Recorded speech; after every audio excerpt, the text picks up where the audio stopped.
Hi friends, ఈరోజు నేను veg biryani ఎలా తయారు చేయాలో చూపిస్తాను. దానికి కావాల్సిన పదార్థాలు: కొత్తిమీర, పుదీనా, నెయ్యి, అల్లం వెల్లుల్లి పేస్ట్, ధనియాల పొడి, బీన్స్, క్యారెట్, ఆలు, పచ్చిమిర్చి, ఉల్లిగడ్డ, గరం మసాలా పౌడరు, బిర్యానీ దినుసులు. మనం ఆయిల్ కూడా వేసుకుంటామండి. ఇప్పుడు మనం బిర్యానీ ఎలా తయారు చేయాలో చూద్దాము. అంతకుముందు నా ఛానల్ని సబ్స్క్రైబ్ చేయండి, లైక్ చేయండి, షేర్ చేయండి ఫ్రెండ్స్. మనం స్టవ్ పైన ఒక గిన్నె పెట్టుకున్నాం ఫ్రెండ్స్. ఇప్పుడు మనం దీంట్లో నెయ్యి, రుచికి సరిపడా నెయ్యి, మన ఇష్టం ఎంతైనా వేసుకోవచ్చు. నెయ్యి, ఆయిల్ 1 కేజీకి 6 స్పూన్లు పడుతుందండి. 2 4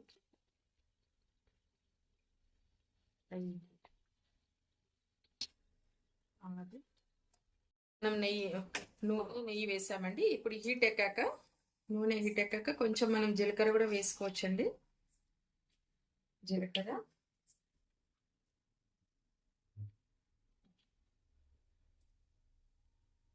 పచ్చిమిర్చి,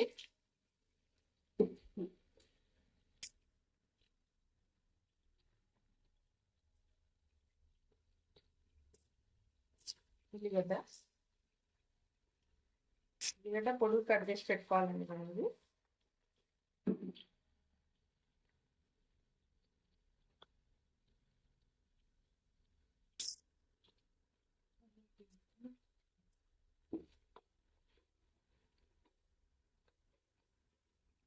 ఉల్లిగడ్డ మనకు వేగుతున్నప్పుడు మనం చెక్క, ఇలాచి, లవంగ, షాజీరా, బిర్యానీ ఆకు అన్నీ వేసేసుకోవాలి. మసాలా దినుసులు అన్నీ వేసేసుకోవాలి. ఇప్పుడు మనం ఉల్లిగడ్డ కొంచెం గోల్డెన్ కలర్ వచ్చే వరకు వేగనిద్దామండి. మనకు ఉల్లిగడ్డలు వేగాయండి. మనం దీంట్లో అల్లం వెల్లుల్లి పేస్ట్ వేసుకుందాం. అల్లం వెల్లుల్లి పేస్ట్ ఒక 2 స్పూన్స్. ఇది బాగా వేగనిద్దాం. పచ్చివాసన ఉండి మనకు కొంచెం కలర్ మారే వరకు అల్లం వెల్లుల్లి పేస్ట్ని బాగా వేగనిద్దాం. మెయిన్ మనకు బిర్యానీలో అల్లం వెల్లుల్లి పేస్ట్, ధనియాల పొడి అండి మంచి టేస్ట్ని ఇచ్చేది. ఈ 2 కరెక్ట్గా వేస్తే బిర్యానీ చాలా టేస్ట్ వస్తుంది. ఇప్పుడు మనకి బిర్యానీ అల్లం వెల్లుల్లి పేస్ట్ బాగా వేగనిద్దాము. అల్లం వెల్లుల్లి పేస్ట్ కూడా బాగా వేగిపోయిందండి. మంచి కలర్, బ్రౌన్ కలర్ వచ్చింది. స్మెల్ వస్తుంది మంచిగా. ఇప్పుడు మనం దీంట్లో కట్ చేసి పెట్టుకున్న క్యారెట్ నేను చిన్నగా కట్ చేశానండి. మీ ఇష్టం, కొంచెం పెద్ద సైజులో కూడా చేసుకోవచ్చు. పిల్లలు చిన్నగా ఇష్టపడతారని చిన్నగా చేశాను. బీన్స్,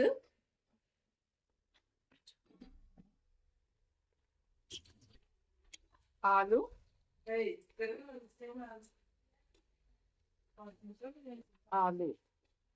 కొంచెం పుదీనా.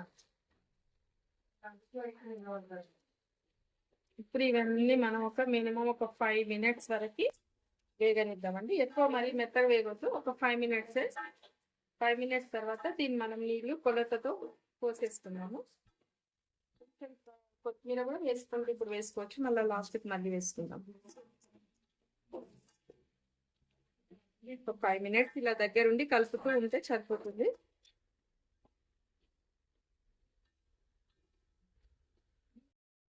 అండి, మనకు ఒక 5 మినిట్స్ అయింది. కూరగాయలు అంతా మెత్తబడాల్సిన అవసరం ఏం లేదు. కొంచెం ఇలా పచ్చివాసన పోయే వరకు వేయించితే సరిపోతుంది. ఇప్పుడు మనం దీంట్లో ధనియాల పొడి వేసుకుందాము. ధనియాల పొడి 3 స్పూన్స్ వేసానండి నేను. ధనియాల పొడి మంచిగా వేసుకుంటేనే బాగుంటుంది టేస్ట్. ఇప్పుడు మనం దీంట్లో వాటర్ నేను దీంట్లో వాటర్ వేస్తున్నానండి.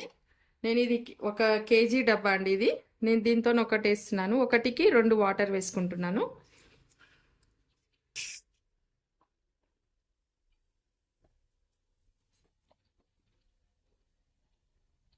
ఇప్పుడు మనం దీన్ని మూత పెట్టేసుకొని కొంచెం సాల్ట్ వేసి మూత పెట్టేసుకొని నీళ్లు మరిగేటప్పుడు బియ్యం వేసుకుందాం. మనం సాల్ట్ దీంట్లో తగినంత వేసుకోవాలండి. మీరు చూసి వేసుకోండి. తర్వాత దీంట్లో కొంచెం గరం మసాలా అండి. గరం మసాలా మనం ఎక్కువ అవసరం లేదు, ఎందుకంటే ఆల్రెడీ మనం చెక్క లవంగి ఇవన్నీ స్టార్టింగే వేసాం కదా. ఎండాకాలం కదా, ఎందుకైనా ఎంతైనా మనం ఎక్కువ మసాలా లేకుండానే బిర్యానీ చేసుకోవచ్చు, కానీ టేస్ట్ మాత్రం చాలా బాగా వస్తుంది. మీరు ట్రై చేయండి ఫ్రెండ్స్. అంతవరకు నేను దీన్ని నీరు మరగనిద్దాం మూత పెట్టేసి. ఫ్రెండ్స్ ఇప్పుడు మనకు వాటర్ మసులుతున్నాయి.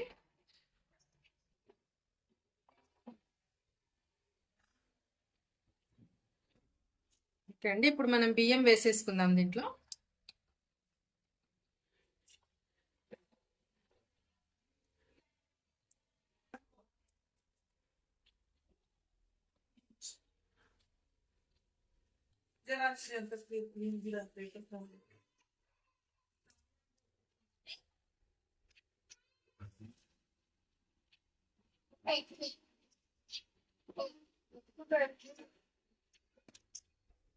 ఓకే అండి, మనం బియ్యం వేసేసుకున్నాము.